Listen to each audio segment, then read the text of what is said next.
በተከሰተው በጎርፍ አደጋ ምክንያት እንደምትመለከቱት መሬቱ ሙሉ በሙሉ በውሃ ተሸፍኗል። የስልጤ እናቶች ሀብት ንብረታቸውን ትተው ልጆቻቸውን ብቻ ይዘው ወጥተው ወዳጅ ዘመዶቻቸው በሚገኙበት አካባቢ የጥገኝነት ኑሮ መኖር ጀምሯል። ይህ ደጉ የስልጤ ህዝብ ለተቸገረው ደራሽ ለተራበው አጉራሽ ዛሬ በእንደዚህ አይነት ሁኔታ በችግር ውስጥ ይገኛል። ለነገ ይሆነናል ብሎ የዘሩት እህል በጎርፉ ምክንያት በእንደዚህ አይነት ሁኔታ ወድሞባቸው በአሁኑ ሰዓት ላይ ይህ ህዝብ የሚበላውን የሚቀምሰውን አጥቶ እጅግ በጣም በችግር ውስጥ ይገኛል። ይህንን ቪዲዮ የምትመለከቱ ደጋግ ኢትዮጵያን እንዲሁም ኤርትራውያን ወገኖች በጎርፉ ምክንያት ለተጎዱ ለስልጤ ወገኖቻችን በአሁኑ ሰዓት ላይ በአስቸኳይ እህል እንዲሁም አልባሳት የህፃናት ምግብ ስለሚያስፈልጋቸው ለነዚህ ለደጉ ወገኖቻችን የበኩላችሁን ድጋፍ እንድታደርጉ በታላቅ አክብሮትና በትህትና ጠይቃቸዋለሁ።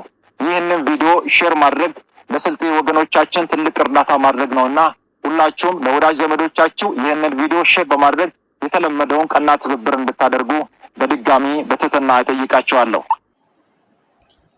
ኤጋ አኩማ ዳጌሰን ከነ ጀቹዳ ዱጋ ረቢ ማሰራብነት ከናቹዳ አንም ቤኩ ማለፊ ለጴ ከሜ ከሳፍ ከኔ ዋቀዮ ከሚታ ከኤቢሲ ይሰኡሜ ረቢ ብቻ ቤካ ሸማ ሀርከ ፉዴ አከም ጅርተን ወርዶፍቶታ ቻናላ ኮቲ ከንታታ መርት ኬሰኑ ነጋ ረቢ ለፋ ፌዶ ጅርተኒት ሲኒፋ ባያቱ አከም ቱርተን አከም ሳ ከነ ኬሰን አኖቦሌቲ ኬሰን ነጋ ጉቱ ራፋ ቀባ ነገኛ ነው ኬቱሬ ሲምብረለ አጅራቱ ሲንጀቻ ነሞኒ ቻናላ ከና ፋራታተን ሰብስክራይብ ላይ ጎቹዳን ማቲ ከኛ ተደበለማ ከማቲ ኮቱርተን ሞ ሃንጋ ዮና ያደወን ጋራጋራቲን ነደገራ ቱርተን ገለቶማ ገለተ ጉዳ ነብራ ቀብደን ሲንጀቹ ጃለዳ አኩም አርጋ ጅርተን ከነ ጀቹዳ rakkoon kuni silxeetti kan mudate jechaa jiranii akkasitti bishaaniin fudhatamanii jechuudha.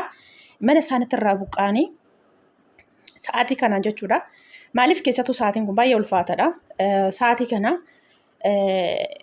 baqachuu miti jechuudha. Manumatti iyyuu hagamtu akka hammam akka wal danda'anii jiraachuun jiru namni kamiyyuu hin beeka jechuudha. Maaliif ganna jechuun ni ulfaata. Ejjettanii bakka garaa keessanii hin geessanii hamma mootu ta'e sa'aatii kanaan jechuudha. Midhaan isaan oomishataan hundumti isaanii akka kanatti bishaan jala barbaadaa jechuudha. Maaliif bishaan hamma kana ulfaatu irra ciisee achi ka'ee midhaan ta'ee sooni jarri sun waan facaasan hammatan jechuun kuni waan hin yaadamnedha. Haa ta'u malee mootu waaqayyo waan godheef qaba. Waanuma hundaafu kan rabbi fidee galateeffatanii fudhachuu malee waan biraa jechuu sababa hin danda'amneef jechuudha. Garuu dhugaa ani mucaa kana maaliif hin beeku bakka laftinni hanqatu hin jiru jechuudha. Maaliif bakka kanatti rakkoo mudate yoo jedhanii jalqaba fiigee kachi gahee mooyyuu jechuudha. Dhugaan isin hin jedha. Maaliif ani manumatti jechuudha inni yeroo ofiif kenneetuma dhugumatti ani hin beeku. Maaliif jechoon ittiin isa ibsan jechuudha. Ana bichaa osoo hin taane namoota hedduu jedha jecha kana baay'ee ulfaata jechuudha.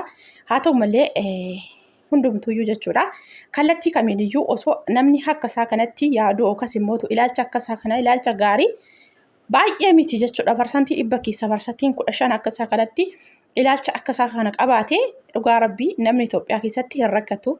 Akkasumallee immoo rakkata mangada irratti hin argan jechuudha. Kanaaf walumaa galatti jechuudha. Kana kan rabbiin fide uuma jechuun hin danda'amu jechuudha. Maaliif waaqayyo waan godheef qaba. Rabbiin sababa tokko malee waan akkasii hin raawwatu. Kanaaf nama achirraa buqqa'an immoo namni kamiyyuu jechuudha. Maaliif namni namummaan itti dhagahame dirqama namummaa isaa bahachuun waanuma jiru jechuudha.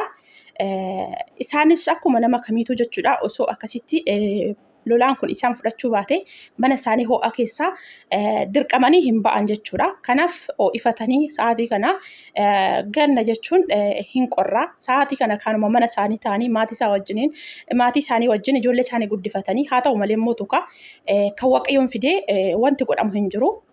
Kanaaf namni namummaan itti dhagahame jara kana gargaaruun waaqarraallee lafarraallee sirriitti eebba guddaa argachuudha jechuudha. Ammootu waanuma hunduma isaa keessatti jechuudha yerootti wanti nuti dhagaa argaa jirru waan waaqayyoollee komachuu yookaan waaqni maaf akkas nutti fide jechuullee hin dandeenyu. Maaliif walumaa galatti cubbamtoota sababa taaneef hojiin keenya hojii badaa karaa badaarra waan oolluuf waaqayyoon manuuf qaxxaate hin jennu garuu nuuf dhiisi jedhanii rabbiin kadhachuun immoo waanuma jiru. Kanaaf waaqayyo araara isaa nuuf haa fidu waanuma hundarrayyuu jechuudha. kan inni raawwatee galateeffatanii araara kennuu fidi jedhanii itti ba'uudha. Egaa naannawaa sana namni jiraatan hundi isaaniitu iyyuu buqqaa'anii gara fira isaaniitti hirkatanii kan jiraataa jiran jedhee akkuma inni dubbatu kana jechuudha. Yoo as dhuftan namni gargaaru dhuftan uffata waan nyaatamu waan hunda akkuma inni maqaa dha'e kana jechuudha. Waan akkasii qabadhaatii jara kana bira dhaabbadhaa jedhee egaa rakkoon gamanaanis dhufee akka rakkoo ofiitti ilaalanii namni kamiyyuu jechuudha. Wal gargaaruu waanuma jiru dirqama namummaa jechuudha.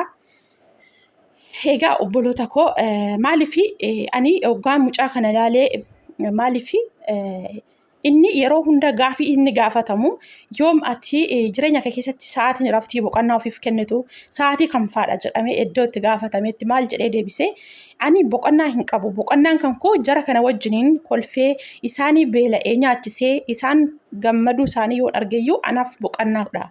Sammuun koo boqonnaa ni argata haala sanaan jedhee dhugaadha. Maaliif jennaan waan akka kanaa nama gammachiisu hin jiru. Namni rakkataa gargaartanii nama gaddu sana gammachuusaa arguun yookaas beela'ee karaarra taa'ee kadhatu sana nyaachisanii obaastanii yogguunni waaqayyoon galateeffatu yoo inni kolfee fuula isaatirraa ifa agartanu boqonnaan sana caalu hin jiru jechuudha. Inni jireenya biyya lafaa kana osoo hin taane jireenya boru mana isaa kan galgalaa sirriitti ijaarratee yookaas immootu waaqayyo eebbisee laphee gaarii isaaf kenna jechuudha. Kanaaf hunduma keenyayyuu nama akkanatti laphee qulqulluudhaan akkasumas immootu jireenyi dachee kanarraa jireenya darabaa ta'uu ishee hubannee kan boruu keetiif yookaan mana keenya boruu mana galgalaatiif lafa dhaqanii deebi'uun hin jirre sana sirreeffachuun waaqayyo akkasitti laphee isaaf kenne kana nuuf haa kennu. Karaa isa irra qabe kana nullee irra nu haa qabu. Maaliif kuni dhugaan isin hin jedhaa kennaadha. Maaliif laphee keessanirraa ganama yoo isiniif kenname malee waan sa'aatii kanatti yaaddanii fudhachuu yookaas immoo akkasan godha osoo jettanii hin ta'u. Maaliif lapheen keessan yoo isin ajajeedha. Namni fakkeenya ilaalee hojjetu yookaan fakkeenya fudhatee isarraa isaa ta'u namoota hedduurraa fakkeenya fudhatee hojjetu wanti fakkeenyanii sun jechuudha. Amma kana keessa keessanitti garaa isin hin ga'u. Oduma ta'eeyyuu jechuudha. Inuma laalla namoota baay'ee fakkeenya fudhannee jechuudha. Warroota akkasii gargaarra jedhanii akkasuma maallaqa walitti guuranii kan maallaqa san nyaatan baay'ee isaaniitu jira. Waanuma argaa oollu. Akkasuma immootu rakkataa sababeeffatanii toonii kan maallaqa walitti sabaa oolan baay'ee isaaniitu jira.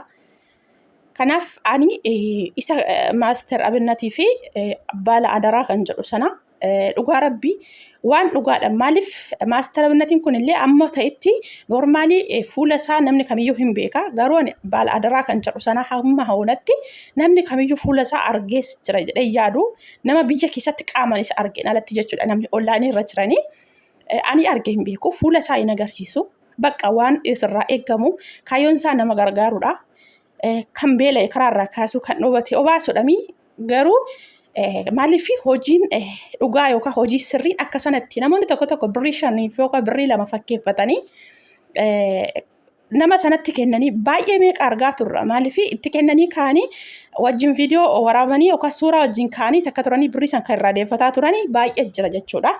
Kanaaf sussunii warra fakkeessanii yookaan warra fakkeenyadhaan yookaan immoo fakkeessanii hojjetanidha malee warra jara kana lamaanitti akka jara kana lamaanitti dhugaadhaan lapheen isaanii ajajee waan sammuun isaanii isaan ajajee gochaa jiranii miti jechuudha.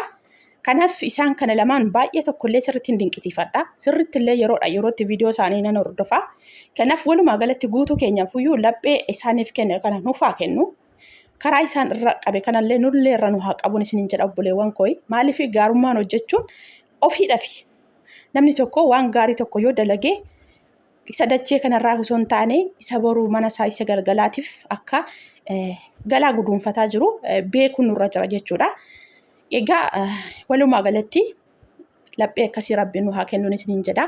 Ammootu namoota fakkeeffatanillee fakkeenya kanaan kahanii tooniyyuu immoo faayidaa ofiitiif deemanillee isaanillee sirreessee rabbi karaa isaatirra karaa jara kana irra qabirra isaan haa qabu.